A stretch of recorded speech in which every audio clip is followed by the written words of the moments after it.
ہماری تو دکانوں پہ لکھا ہوا ہے ادھار بند ہے، موٹا کر کے لکھا ہوا ہے ادھار بند ہے، یعنی نقد والے آ جاؤ، ادھار والے بالکل نہ آنا۔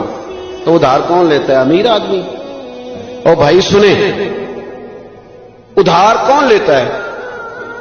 غریب آدمی۔ اور ہمارا کیا حال ہے کہ ہم کہتے ہیں بھائی وہ یہ نہیں کہہ رہا کہ مجھے بھیک دے دو، وہ کہہ رہا ہے یار ذرا مہربانی کرو۔ حضرت عبداللہ ابن عمر 100 دینار ہے، ابا جی یہ کس لیے ہے؟ تو فرماتا یہ میں نے ادھار دینے کے لیے رکھا ہوا ہے۔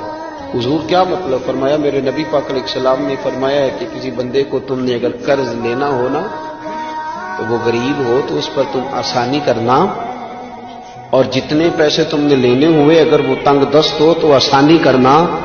فرمایا جتنے پیسے تم نے لینے ہوئے، جتنے دن گزر گئے، اللہ روزانہ اتنے پیسے صدقہ کرنے کا تمہیں ثواب عطا فرمائے گا۔